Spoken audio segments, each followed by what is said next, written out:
And we are live. Good evening, everyone. Welcome. It's time for another exciting episode of IT Career in Australia channel. And tonight's topic is the guide to choosing the right tech traineeship program. Thank you for finding some time this evening to join me. So don't forget to introduce yourself in the comments. Let us know what you do and join our conversations with your questions and comments. So, or at least say hi in the comments. Again, the same story. If you're not saying hi, I don't know that you're here. That makes me upset because I don't feel like anyone listening. So, if you're listening, please say hi so I know that you're here. So I'm Jana Martins, if you haven't met me before, and I'm currently working in IT consultancy. So I'm passionate about learning more about the present and future of the tech industry, and always eager to share my latest findings with you on this channel. So again, tonight we're talking about the guide to choosing the right tech traineeship program. And Nicole and Mollie are going to share their insights and experience, an overview of the traineeship program at Mental Group. So they're going to talk how they're doing it there. And in general, where to start, what you should look for, how to start, how to get prepared.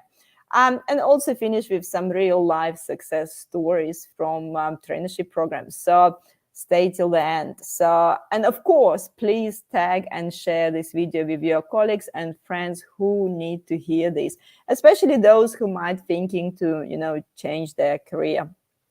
Before I'll pass it over to ladies to introduce themselves, I just want to remind you quickly that we are streaming live on LinkedIn, Facebook, and YouTube. If you missed the stream, no worries. You can watch the replay by subscribing to my YouTube channel, IT Career in Australia.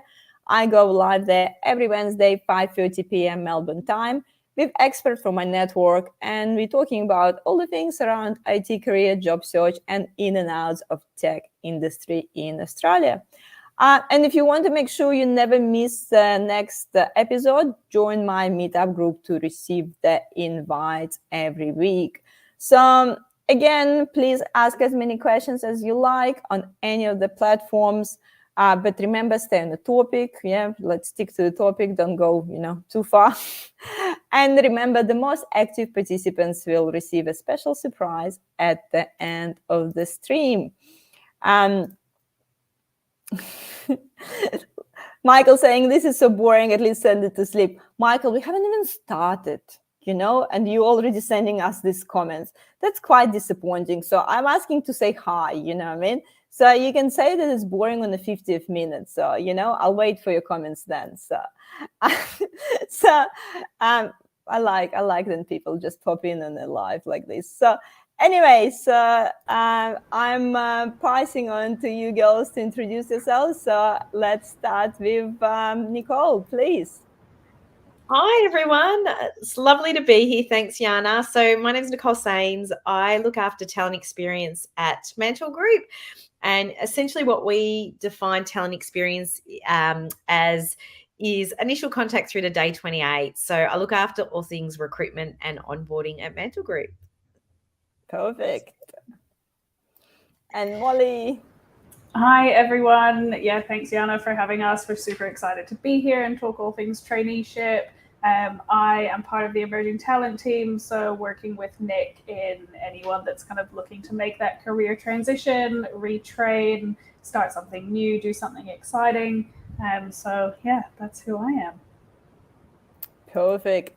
Thank you, ladies, for joining me tonight. So, obviously, quite important topics for those who are especially thinking to, change career at the moment, or for those who worries about what's coming next. It's been an interesting start of the year with all the, financial crisis and interest rates, and everyone feel a bit of a tension. So I guess, my usual first question is, why are you talking about this topic today? Why are you passionate about it? Nicole, maybe start with you. I'm happy to go first and have a go. I mean, I think it's fair to say that there's a shortage of tech talent out there, in Australia and New Zealand, and for Mantle Group, we do focus on Australia and New Zealand. And, part of our strategy where we work is to make things better in the tech community. And personally, that just makes me excited and passionate around, there's an opportunity. There's an opportunity to build and develop people into tech that perhaps may not have worked in that field or started in that field, to really give opportunities to others and also just help people learn and grow. Yeah, Mollie, if definitely. there's anything you'd add? Yeah, I think something that is a reason why our talent team works so well together is because we do all share that passion for helping people become part of this amazing industry and using the skills that we have to encourage people to make that change, and we do have that opportunity to have an impact in the industry, whether it's in diversity and inclusion or just kind of bolstering talent and confidence in people that want to be here and want to do this. And I think that's what stands out in our people and what we look for as well. So, even people that are taking, the non kind of traditional approach is the area that I'm passionate about, hence why I'm involved in traineeship. So, yeah. Yeah. And I have so many questions, but I guess, I'm not going to jump the boat straight away. So let's a little bit start from the beginning, I guess. I guess what is traineeship? Yeah. So just if Mollie, you can give me just a quick description. What is actually quick description? I don't know. A quick description. Okay, so in 25 words or less, a traineeship is something that a company kind of offers as an intro into your career for us in tech. So it's usually a program. Some of them I've seen are as short as 6 weeks. Some of them go to 6 months. For us, it also varies in timeline, where you're provided with mentorship, learning on the job skills, exposure to clients, giving you that first induction into professional life in the tech industry is what our traineeship does, with the hopes of kind of getting you ready for that client ready level. Yeah. And I think, there is a few points that we want to cover, but I think the burning question for everyone is, I don't have any experience. I don't know what to do. I've been, working in, in retail for like last, 5 years. I feel like I want to do something different. Like, I don't know, where do I start? And I think the big question that worries a lot of young people as well, like, do I really need to go to university and commit for 4 years or 5 years degree to completely change a career? So I guess, there is a different approaches, there's different options. I guess Mollie, give us a bit of I know you have a bit of an overview here that you can give us about the learning pathways that people can choose. Yeah, for sure. And I think to start with research. Like you've said, they don't know where to start. You don't know what options there are out there. There's so many facets to the IT industry. Is it data that interests you, engineering, design, delivery? Like, where do you think you want to go? And there's no right or wrong answer. But the more research you do at the start and the more you kind of watch and learn before making the decision of how you're going to kind of go about getting there, that's kind of my first point. But there are a couple of different ways that you can go about getting into a traineeship. So there are boot camps, which are the ones I've listed there. These are just a few examples of ones that we've worked with before. Each boot camp is different. They're all going to vary in prices and offerings, and there's a few things to consider when looking at them. Like I said, do your research, find out if they offer specific subjects in what you're interested in, whether it's data or engineering, etc.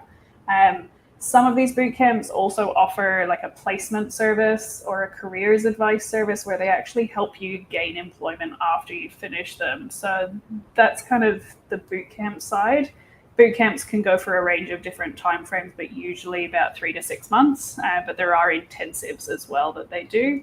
So that's kind of the for lack of a better word, the structured learning side. And then you've got the self-taught pathway as well. So that's a little bit less structured, but more self-directed. So it depends on what your learning style is. And Hug is saying, I can definitely vouch for General Assembly's bootcamp. Yeah, awesome. It was a fantastic experience.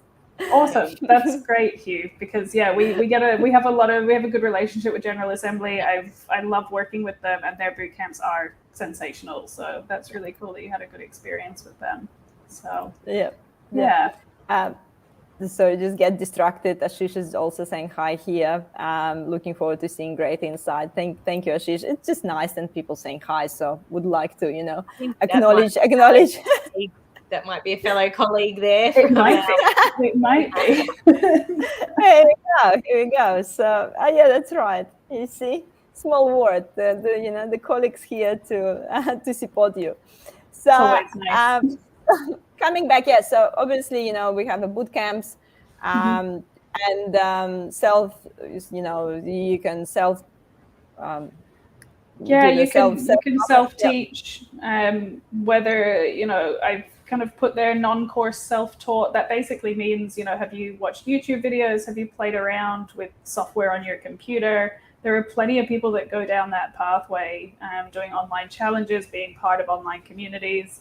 And then there are other ones that they offer courses, but it's not structured in a bootcamp way. It's just mini courses that you can do. And that's what Udemy and Codefinity, places like that do. So, yeah. And so, okay, so let's see, here's me. I don't know, coming back to, working in the retail for the last 5 years. I want to do a traineeship program. So do I need to have some sort of knowledge before I can jump to traineeship program? Like, can I just that's it? I wanna be a developer. I'm just applying for traineeship program. So, so what the steps do I need to take for you? Okay, so for us and for our traineeship programs, because other companies may be different, but for us, we do have a certain level of criteria that we do have to hit. Mainly so that we can make sure that we're going to be able to offer you the support that you need. If you did walk in after 5 years of retail, never touched a computer, never did anything to do with development, we're only going to let you down because we're not going to be able to give you all of that support to, learning how to type, So the best way to do it is doing your research and maybe getting a little bit of foundational knowledge. So you can be self-taught. We do, look at tech skills, obviously, as part of the kind of entry level, but we're not expecting a maestro. We're not expecting someone who's built, website upon website or app upon app. We do tailor depending on people's experience, but we do have to have a base level of kind of fundamental technical understanding. Yeah. Yep. Sorry, Nicole, would you like to? Yeah. No, that's fine. Keep going. Now, what's your comments around it? Yeah, I think if a good way to look at it is we do look at other experience, but I think if you think about someone reviewing a huge number of CVs that come in for a traineeship, to have blank for the tech side is really not going to set you up for success. So that's why Mollie is just emphasizing the importance of whether it's you're self-taught and you've got your own passion project and something you can bring and show that you've done and you've worked through and talk through how you got there. So there's some base understanding. The boot camps are great. And the advantage of the boot camps is they can then connect you with organizations that are hiring, and they can, if it's not that, then it's going to and Mollie's going to touch on this in a minute, but networking or attending industry events, tech meetups, because you meet people and they'll give you advice or they'll give you connections to or they'll talk about organizations that run different kinds of traineeships and what it means. So I think it's showing a passion. It's showing that you actually really want to do this and you've already started your pathway, whatever that is. But a blank sheet of paper is going to be pretty hard to get you into the tech industry if you've done nothing in that space yet. Yeah.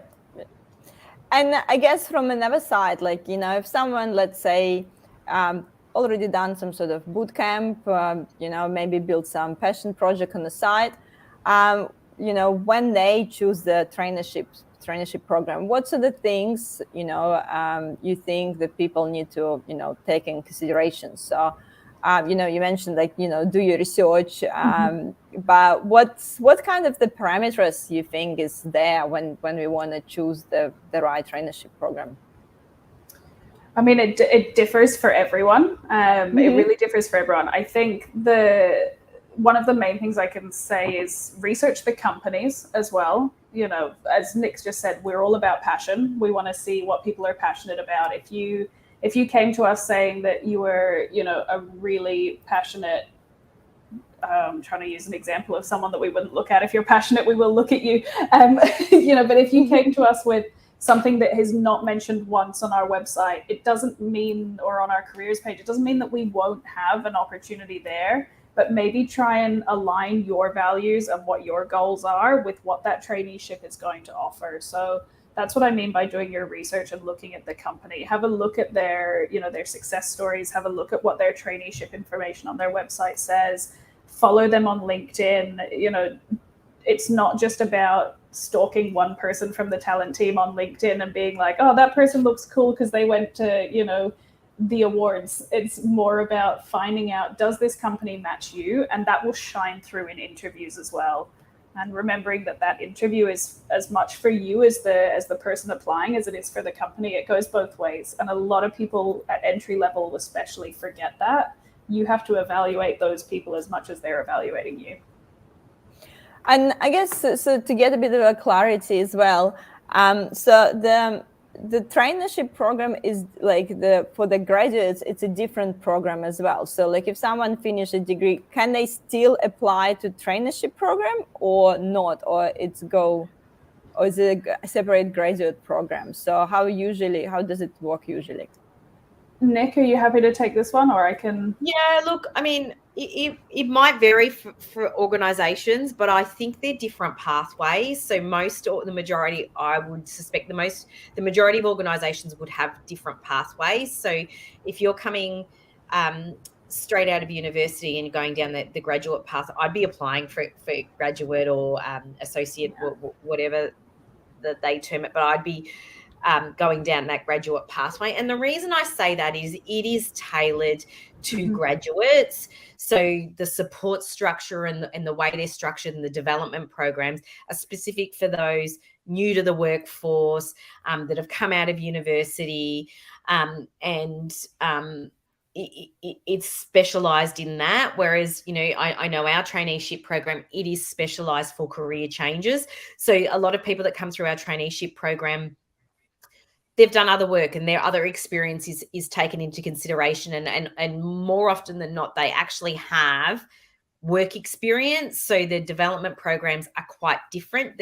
Some of the tech programs will absolutely overlap, but some of the other professional development programs might be different. And the mentoring and the coaching and the guidance that organisations would provide would be different. So I think trying to go down a traineeship when you're a new graduate, it's probably not my recommendation if that's not the purpose of the program, because you won't get the best out of it. Yeah. And do you have people, for example, in your particular traineeship program, do you have people who comes basically like straight from school? Maybe someone, finished school, maybe just went to work for a few years, like doesn't have much work experience, but maybe build some passion projects on the side. Do these people still apply to traineeship, or are we talking more about, someone who's been in the workforce for a while and have something to bring to the table, maybe from a different industry? That's where our traineeship is more aligned. There are plenty of traineeships out there that are for like either a school-based, so it even starts at the end of school or during the final year of school. So there are school-based traineeships. Then there are graduate traineeships that start as soon as you graduate high school. Then there are workplace traineeships, which are kind of more aligned with where we are, which is, have you had a professional career in another industry? Retail worker, working in any level of corporate, working in any other industry, where you've got those kind of foundational professional soft skills, and then you've applied a level of passion knowledge, is what I call it, where you've sunk your teeth into this, this other industry, and you really want to get your foot in the door. Yeah, I think it makes a lot of sense, and I'm glad you clarified those things, because I think especially for international students, like people who migrated, could be quite confusing actually. Sometimes to understand the difference of, the traineeship, applying for traineeship versus, the graded program and things. So I guess it makes a lot of sense, and in this live stream, I interview a lot of people who change their career, from the different industries. And it's quite interesting, we always talk about the transferable skills. When you starting something new, it doesn't mean you start from scratch, you're starting from experience. And some people sometimes forgot that the experience in other industry, it's not a complete waste of time. There's so many interchangeable skills you can bring to the table from another industry. And I think it was a really good story. It was Selena, I think, telling that she was working in hospitality before, and she now is a developer in the hospitality-based tech business. And she's been self-taught. So there's a lot of obviously success stories like that. And I know that you have a few, so we'll get to those ones as well. But I think the point that I want to make, and I think it's important to reinforce it for a lot of people who are listening, that then people who are a bit worried about changing their career and maybe feel a bit scared, I think they need to remember that there is all these transferable skills that they can bring on the table, and not just only think about, oh my God, I've never really, developed the app, or, never done anything in the back end, and just, kind of freaked out about it. So. Yeah, 100%. Yeah, absolutely. So I guess that's, that's kind of the mindset objection that sometimes people need to go through to make this first step and apply on something like that. Yeah. Do you want to add something, Mollie? No, I was just going to, we'll probably touch on it in the interview and application part anyway, but I come from a different industry, so 100% you can swap industries. It is terrifying, but again, look at the traineeship, look at the company. What support do they offer? What benefits do they have? What people and culture team do they have? Jem actually have a quite specific questions to you guys. Hi, Mollie and Nicole. Will Pretzels be taking any UX candidates in the next intake? So oh, sorry, you go, Mollie. I was just going to say hi. It's really exciting that we've got people listening that know all our brands, because we work at Mantle Group, but we're House of Brands. So there's 9 brands. So points to Jem there for knowing that we Pretzel Lab is one of our brands. So we are literally at the moment, Mollie is in planning phase for our next intake, and we're trying to get numbers from each of the brands. Pretzel have been great advocates and supporters of our traineeship programs and heavily involved. So I don't want to say guarantee yes, but I would be surprised if they're not. Yep. So keep watching the space, Jem. Exactly. So let's just go back. I think Mollie, you have a few points here. We already start touching up on those. But basically, we talk about how we can choose the traineeship program for ourselves, but how we can actually be successful when we apply. Yeah. So I think that's probably a lot of people want to hear about that. So what actually the companies will look for, then, they will do another intake of new people for the traineeship. Yeah, for sure. I think these are kind of, Nick and I we've spoken so much about passion, but we really want that to come through, because I think what we see a lot of in a talent team, and I'm sure what we've both seen in previous talent teams and recruitments, is we get a lot of resumes, and we like to see, especially for traineeships and graduate programs, anything where there's a program involved and we do have multiple positions open, it's really great to see people's personalities and people's, personal style and things come through in how they talk about themselves and how they kind of display their passion in their application. It can really make you stand out. So I just wanted to make that point first before I forgot about it, because it's a bit lost. But, even if it's something as simple as just putting a little 5 seconds, this is a little bit about me personally in there, like be eye-catching and stand out from people. So I just wanted to kind of make that point first. But yeah, researching the company, research the application, read every single detail, make sure that you're not going to miss deadlines is definitely a good one as well. People reach out on LinkedIn, or they send emails, or they do phone calls after things have closed, and we'd hate for people to miss out just because of those little admin, issues there. But yeah, have a look at the culture of the company, see if it's a right fit for you. If you see a company that looks incredibly I can't say the word hierarchical, or a company that maybe is a little bit flatter or leaner than what you're looking for, just identify those. Have a look at some of their clients or their project. Is that something you can envision yourself working on? Researching the company gives you a lot more info than the job application will, or the job ad will. So go further than that. And then, moving on to the applications, if you're looking at criteria, as you said before, Jana, you don't have to hit every single piece of criteria. You might have transferable skills that you don't even know are transferable. So put your experience in there. If it's a blind spot for you, maybe we'll see it, so put it in your application, talk about it. I once had a mum who put full-time mum as one of the jobs on her resume, managing a household, balancing a budget, negotiating salaries and timelines, all of these things. And that resume, it popped out of about 700. So yeah. I think I have a resume once, and the person was saying about the divorce. They have 3 months there and saying how they were handling divorce, and conflict problem resolution. solving, conflict resolution, intense shareholder requirements, all of the above, but things like that, where it's like, we are all human, we're all human, and we all have things that make us better for certain positions or others. So obviously, I'm not saying put every single breakup that you've ever had on your resume. I will read it, but it might not qualify you for the position. But have a look at the application, see what you can take from the job ad that you can put in there, see what you can take from the website that you could put on there and relate to in your cover letter. I love it when people quote our principles, or values, or anything that they can relate to. That's a 10 out of 10.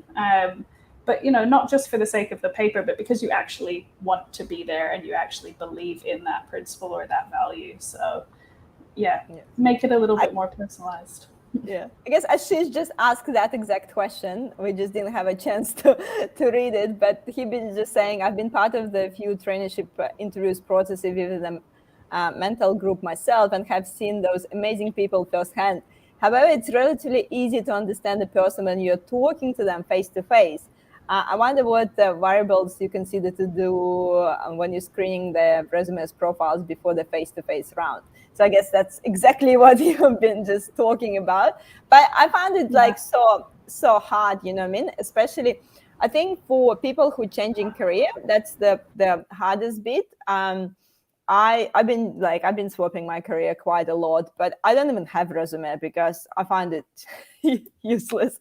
I talk to people, and I feel like, especially when you a changing career, the best way that you can do something that you haven't done before, it's actually talk to people.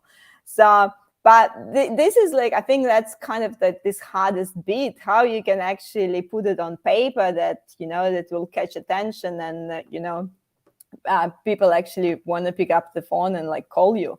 So you mentioned a few things about values and the passions and full-time mom responsibilities. Anything else? I think, you can, to your point before, I've had students or career changers or anyone transitioning. I've had people actually come to me at industry events with their resumes and say, can you have a look at this for me? And if someone comes to me with a resume in their hand and says, can you have a look at this for me? I'm not even applying for a job. I just want to know if this is something you would look at. I will 100% sit down with you and I'll have a look at it for 5 minutes with you. Reach out to people, share it with some people in your network, or share it with people that you already know in the industry. Get some opinions, do some crowdsourcing, some peer reviews, and come to those industry events. I can't stress that enough. You will meet so many connections. And companies spend a lot of time and a lot of money on marketing to those societies or those industry events because we want to be out there and we want to meet these, these candidates. So yeah, I'll harp on that until the cows come home. Yeah, and it's been a bit challenging, I guess, with the COVID. We lost a bit of this face-to-face connection and that opportunity sometimes to network, with potential candidates and I guess get to know people's personalities. But feels like it's coming back slowly. Yeah. Have you noticed the trends that more people coming to the events and? Yeah, absolutely. We were at one the other day that had like 250 people at it down south. So yeah, their numbers are definitely going up. Yep. We have a few actually specific questions coming through. Smail has actually asked for a link to your traineeship program, but Hug has already replied to him, so you don't need to do anything. Thanks, you.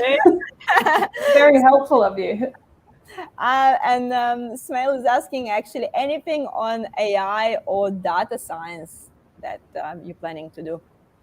Yeah, I mean it's all part of everything that we do. That's I can't really be really specific because we do both of those things, especially data science. So with this intake coming through, as we've kind of talked about, and as you'll see on our traineeship page there, we do have the gender minorities. So for females and gender minorities in April.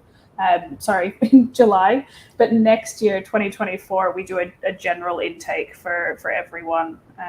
So yeah, have a look there for more information, and we have a career community as well. Yeah, I guess sorry, we have we have a couple of brands that are focused on data and certainly data science and AI. So yeah, stay peeled for that. Well, because we already kind of touched this topic, I don't know, Nicole, maybe you want to talk about a little bit more just about mental group as well, so as people already asking those specific questions. Yeah, so it's always a delight to talk about Mantle Group. So we're a young company, we're Australian owned. We have presence in Australia and New Zealand, and we're basically a tech consulting company. So it's another thing to think about really in terms of the traineeship. Some people want to work for a product company, some people want to do consulting, and you do need to think those things through. It is a very different experience consulting versus, say, working in a product company. So we're on the consulting side. I had the delight of joining Mantle Group in very early days, so working with our founders as they were developing our organisation. We were only based in Melbourne then. We were 2 brands. We're 9 brands now. So we work in numerous different areas across tech. So, advisory, I've touched on data, the data space, cloud, which is really up and coming. I don't even think universities are teaching that cloud space well. You're probably better off doing boot camps in the cloud space, which is really interesting in itself.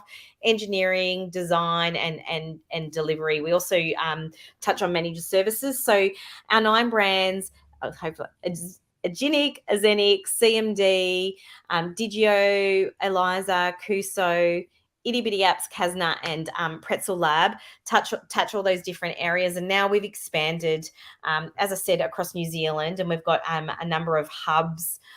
We also, I suppose, have what we call destination hubs, which is really exciting. Magnetic Island was our first and our most famous, but we've broadened now.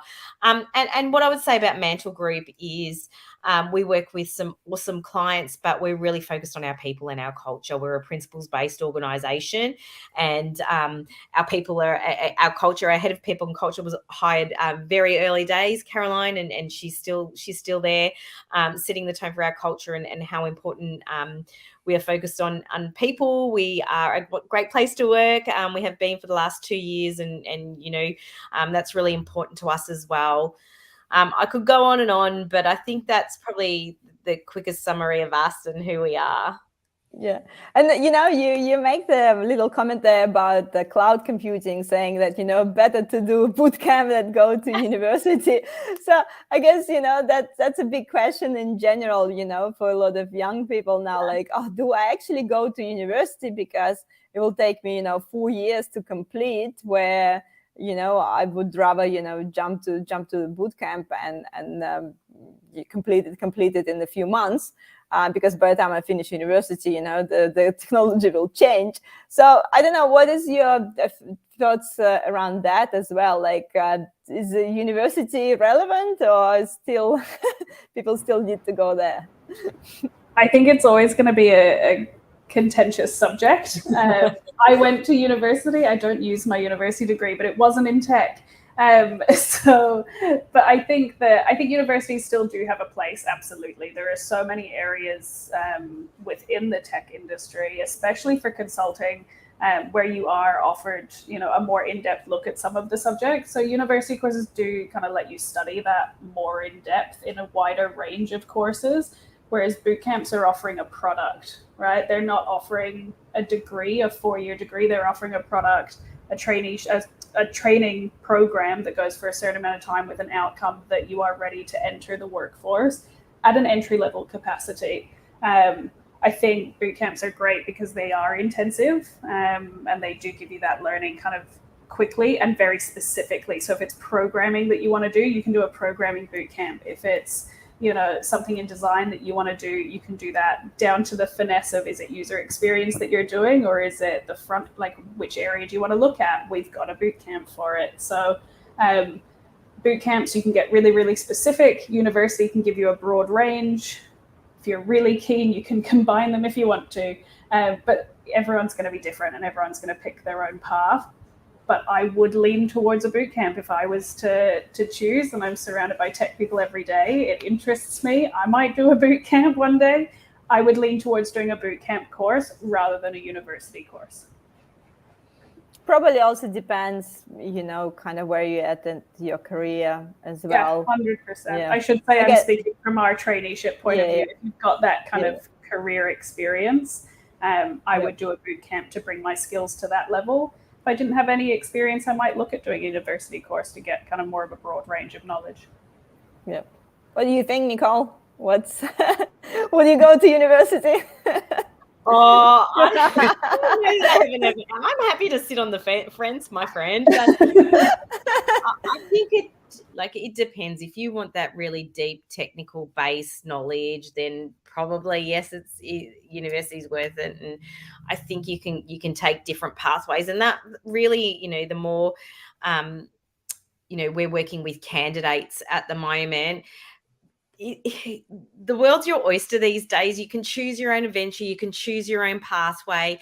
We don't all need to come from the traditional, paths, and there's so many different options, which is just so exciting for people. And I think the opportunities in tech are going to be endless. So I don't know. I think you've got to be you a little bit as well. Like, some people love the study and absolutely do it, and that's a pathway. And some people just go, oh, that's not me. But a boot camp in the area I really fascinated in will work. So I'm sitting on the fence.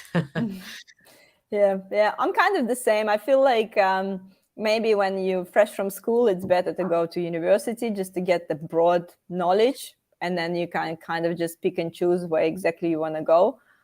Unless you really have a vision exactly what you want to do, maybe. But, usually, like, you would think when you're like 17, you still want to experience like a broader range of subject to pick and choose what you want, and it give you that base of then learn and study something else. So, I'm not completely against universities too, so... It's too hard a question. It's too hard a question. I don't want to influence people either way, because, like Nicole said, the world is your oyster now, and there's so many different ways of doing things. So find what I probably wouldn't go to university now. I would be. I wouldn't do it again. 4 years. I've done it once. It's just too much. We have quite a few comments here, a bit of a discussion going on there. So. Mollie, I think because you mentioned about the, industry event that someone been approaching you. So Yishad is actually asking any leads for a non-IT person for finding IT industry events.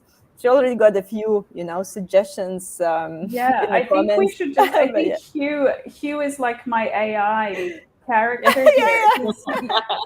Hugh, if we've ever met, I'm so sorry we didn't talk longer. I feel like you and I are kindred spirits because you're saying everything I'm saying. So come and find me at the next industry event because I want to talk. Meetup. Meetup is the best place to go. There's plenty that specific companies will do. At risk of sounding like I'm plugging other companies do these flagship events. Deloitte does one, we do one. All of the big four will do these industry events where you can come along and get some knowledge about the company. And whilst it is company specific, they will be able to talk about areas that they work in, and that will give you an insight into what is out there. And then you can talk to people about how you might go in that direction. So you can also follow people's LinkedIn pages, like company LinkedIn pages, and go to their events as well. And when all else fails, Uncle Google, like absolutely, if you Google, you'll find them. You Google tech industry events because it depends on where you are too. There's more. Some cities have more than others, so yeah. And I think Dan also have a specific answer for Yashada around the Data Analytics Summit on the 31st of July. Here we go. So, there you go. Onto it. So you can get calendar. Get the answers without even, replies from us. People already, giving the answers. So, and he's saying, if you go to Mantel Melbourne, it's often a free dinner and drinks. Where do I sign? I'm coming too. I think these meetups are well known for hearing. Oh, sorry, go. I don't know if that's an offer for dinner and drinks. I don't know what that means. I think we're known for pizza and a beer. So absolutely, absolutely. Yeah. So I guess I hope we answer your question, Yashada. So if you have other questions, let us know. I think Jam has a quite specific question as well. Will there be a session for a future associate program too? And can I apply for both programs, or it's recommended to apply to one only? So yeah, I think we already mentioned. Just to recap that you have two programs, just to for. So when you say will there be a session for future associates, I don't know if you mean specific to Mantle Group or as part of this live stream. So I'm not quite sure. But I think specific for Mantle Group, I think. I feel. Yes, so we run two programs. We run the Future Associates, which is targeted for our graduates. The next one is will be in 2024 to start in Feb 2024, and our traineeship, which Mollie's talked about, will be starting off in July. I don't recommend, to be honest, you apply for both. I think you need to look at what your skills and experience are and be really targeted around which one's best for you. I think it goes back to what I was talking about earlier. There's a program for graduates because it's about what's best for them and is going to develop them and set them up for success versus, someone who might be a career changer or whatever it might be. So think about yourself and then which program matches what you're trying to achieve. And I'd apply for that. Yep. All right, two completely different applications. It doesn't look the same, and you won't guess that it's the same person, yeah? It usually does, as a bit more of an insight for those applying to multiple applications. Every system usually flags these now as well. So if you do apply for multiple jobs, we have had people at a previous company apply for every job that we have from entry level to senior level. We can see your 10 applications. Or change your name if you're doing it. Make sure actually won't help because it's flag your mobile number and email. Yeah. So you need to change all the details. Technology is so smart these days. Yes, so definitely be careful. Cool, guys. I'm cautious about the time, so obviously you have fun when having a chat. So I think Mollie, just coming back to this slide here, is anything else you want to mention? Did we miss anything about some interview process? What company we look for, or have we mentioned the most things? I think, Nick, I'm happy for you to kind of go over a little bit about how we've run things in the past so people get an idea of what a traineeship interview process might look like. Yeah, and I think when you're sort of early to the tech space, we don't expect it to be, overly technical. There'll be a phone screen. That's pretty standard. I think anyone would sort of do a standard phone screen. So when you do apply, also just remember how you're going to answer the phone when we call, because I think people get really caught off guard, and it's like, okay, you've applied. Just think then recruiters might be calling you, and think about how you're going to be receptive. And if you can't speak at that time, just offer an alternate time and be really open. So there's a standard phone screen. And then for us, for our traineeship, we do one interview. I think as Shish, who mentioned something on the chat, who works in our team, we'd love them to be face-to-face, but we also have to be fairly pragmatic these days. So sometimes it will be online, sometimes it will be face-to-face. Where we can offer the option to candidates, we will. But, things aren't always that easy depending on interviewers and where they're working. But for us, the interview, it isn't overly technical, but what we ask for is the individual to bring some code or something that they've been working on. And that could be through a boot camp. It could be a passion project. And it's not about massively judging the work and assessing the deep technical skills, but it's about showing a bit of passion, self-teaching. So it goes a long way, where even if you've done a boot camp, to demonstrate that you've done some other things to keep that learning going, particularly if you've done the boot camp a little while before. What else have you done? Or I've done an Udemy course, or I've played around with this and this is what I've created. And we actually get people to talk us through what they've created, the code. And so we have a technical interview where they're asking some questions. And it's not that the code has to be perfect or whatever the area is. It's more about talking through how I got there, what I learned. Oh, I hit this roadblock. I made a mistake there, so I learned and I changed and I adjusted and I adapted, and just some logic to having a go, and applying some of the things that they've learnt.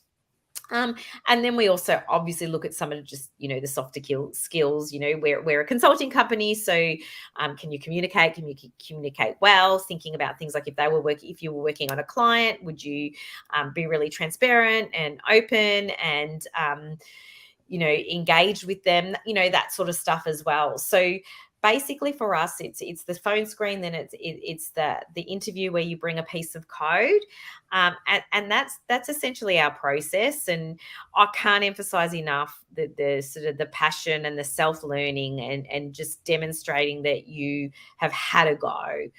That goes a long way. And we've had so many people from so many different backgrounds. It's fascinating. I love it. I've interviewed for our traineeship every year I've been with Mantle Group. I've always been involved. It's really close to my heart, the traineeship, because I think it's something different, particularly career changes. I think it's brave. I think it's really brave, and showing a bit of who you are and why you're passionate is really important too. Yep. And don't be scared to do it. I think especially in this in the current times and in the current world, it's so often now that people changing careers and changing the industries and stuff. So I think have a courage. Don't overthink it. If you're passionate about something, just go for it.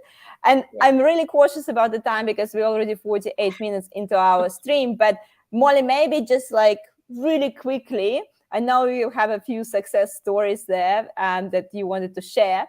Can you just quickly talk us through one of these stories? If you, in the next few minutes, because I think it's just a really good example. It's exactly showing what we're talking about. The changing the career. Yeah, which one you want to do? Is any particular your favorite? I'm actually going to throw a curveball. I'm going to throw it back to Nick because she is super passionate about this first one up here, and I can't do it justice because I wasn't here when it happened, and I want Nick to kill it. So Nick, this one's all yours. Yeah. So Izzy, she was a great success story. So she came and she interviewed with us, and her background is professional hockey player. So, I think she had that moment in her career where she thought, oh, I'm not quite sure if I'm going to make it all the way for Australia. What else can I do? What else am I passionate about? And she was interested in coding, and she went and did a course, and she honestly, she was fascinating and so passionate in her interview. She absolutely stood out to us. Unfortunately, when she came through was probably when one of maybe the first, I can't remember which one, lockdowns hit. So it was a really tough time. It was a really tough time for our trainees. But what we worked through with Izzy, we knew there was something special about her. She worked really hard. She'd worked on the Coder Academy. She loved programming, and that's what I remember about her interview. So we kept in touch. So actually, she rang me one day when we had to end our traineeship program early due to lockdowns, and we weren't structured back then to support online. We've developed a lot since then. I think all of the world has, but essentially we stayed in touch, and she rang me and said, look, I've got an opportunity to do a couple of months at another organization, an internship. I really want to work for you. I think we're a match. And I said to her, go and do that program. Let's stay in touch. And me and one of our client engagement principals, we connected with her every couple of months, even if we had nothing to connect about. And we stayed in touch, and until there was an opportunity for her. And now she's working for us. She is smashing it. She's smashing it at Mantle Group. And she's doing a great job. At the moment, she's overseas playing some hockey, working partly remotely, and still smashing it in tech space, but still having the opportunity to play hockey. So keep your connections is the other thing I would say. Even if you do the traineeship and it doesn't offer a role at the end, we try to as part of ours. If people are successful, our aim is to hire people at the end. But stay in touch. You just don't know what's going to happen in the future, and where those people that you've got relationships with are going to end up, and what opportunities might end up as well. Definitely. And I think it's a great example about, transferable skills, what transferable skills you bring from, hockey to development. But it is about the personality, about passion, about consistency, about pursuing what you want to do. And Here we go. She can run like 2 careers basically at the same time. Yeah, and just those basics. She could work in a team, and we could see it. She was a team player. In it together is one of our principles, and you could just see that come through because she was just used to a team environment. Yeah, definitely. So, and that's a great example of transferable skills. If you can't think about what connect you, here we go. That's just a great example of hockey team and development team. So, when do you pass the ball? Yeah. Yeah. Yeah. No, definitely. Thank you for sharing those stories. The Jam is suggesting, is everyone open to connect on LinkedIn? Of course. Definitely send everyone invite, and I'm sure people who's in the chat today and who watched live, would be keen to connect as well. James is here. Jamie, you're a bit late, but Greg, I'm happy that you joined. I'm happy, to see you. James joining quite often, so it's always nice, and people make an effort to say hi. So thank you guys. So let's just summarize quickly. Yeah. So we talk quite, we touch on a lot of things. But if we need to summarize, the topic today is actually, the guide to choosing the right traineeship program. So we need to summarize it in 3 main points. So how do you make sure that, that traineeship program is a good fit for you and a good step for you to take? What do you think? Let me rephrase it. What 3 questions maybe you need to ask yourself, if the traineeship program is the right choice for you? Who's ready with these 3 questions? I can go first. I can go first if you want. 3 questions on the spot to ask myself if I was going to do it. What area interests me, and am I passionate about? Be as specific as you can. I'm thinking I would go into a boot camp. That's my personal opinion. So I'm thinking I'm going to go into a boot camp. I'm going to ask, what am I specifically interested and passionate about? Which companies interest me? and how, like, oh, that's 4 questions. Which companies have industry events that I can go to? That's one question. And thirdly, when do their applications open? Because you've got to get that opportunity. So, yeah. Yep. I feel like that was 5, but I merged them together. That's okay. But it kind of summarizes, the steps. You think about what you're passionate about, and you look what kind of how are you going to learn it? What are you going to learn? How are you going to get there? Anything to add, Nicole? No, I would just, I think it's how am I going to start skilling myself up or demonstrating that, my passion. Yep, definitely. So, okay, so I'm going to make now announcement for next week. And Mollie have a really, difficult job to choosing some winners for today's winner for virtual coffee chat. So you are welcome to choose 2 because there's, two people on the stream today. So while I'm doing that, you look through the comments and, decide who you're going to the, virtual coffee with. Next week is 12th of April. We're going to talk about, can a tech recruiter help you to find your dream job? So we'll have a bit of a panel discussion next week with Alan, Georgia, and Jimmy. So they all work in the tech recruitment space. So basically, going to talk about cons and pros of going through recruiter. How you can choose the recruiter that can actually help you, how to connect with your recruiter, how to make sure that they actually help you to progress in your career, and talk about all the the pros and cons of the process. So definitely, if you looking for the job or changing the job, or just in general want to get some insights for the future, join the live stream next week. So, and is it enough time for you, Mollie, to pick the winners? Time for me. Thank you. So who's you going to the virtual coffee chats? Jem and Hugh. I need to know if Hugh is actually stalking us. So I think we need to investigate a little bit further. So, okay, so Jem and Hugh, we'd love to chat. Yeah, so it will be more than just connecting on LinkedIn. I'll make sure that Mollie have actually virtual coffee with you, and Hugh as well. You getting the virtual coffee chat with Mollie, so you can ask all your further questions there as well. So perfect, guys. Thank you so much for joining me tonight. As usual, if you enjoy this discussion, if you find it useful, I really appreciate if you like this video and share it with people who may be thinking, on changing career into tech. So I'm actually 5 followers short to 500 followers on my YouTube channel. So I really appreciate if you will follow me on YouTube as well, so I get to this 500 people.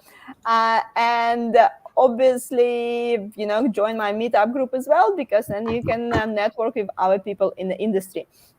And we have 2 minutes. Usually at the end of live stream, I put my speakers on the spot and ask them to share their favorite inspirational quote, if you have some. Could be unrelated to traineeship or anything. Could be just something, that some inspiration or some statement you go, you live your life by, or anything. All right. Well, I wasn't expecting this, but my dad always says to me, 2 wrongs don't make a right. So that's certainly a motto I have in my life. Yep. I'm going to use my dad as well. That's weird. Damn. My dad says if you're not there, someone else will be. So bear that in mind for applications. Exactly. Do it. Be courageous. Exactly, guys. So yeah, if you want to apply to this traineeship program, someone else will. So if you're passionate about something, make the first step. And again, thank you, Mollie and Nicole, for joining me tonight. Been great to talk. It's always feels like it's not enough time to to talk about all the details. But guys, you always can go to Mental Group website as well and check the all the details there. And obviously, if you have any further questions, you can connect with Mollie, Nicole, and me on LinkedIn, and further questions you might have. So thank you so much, everyone. And I'll see you next Wednesday. Thanks, Yana. Thanks Thanks, everyone. Yana.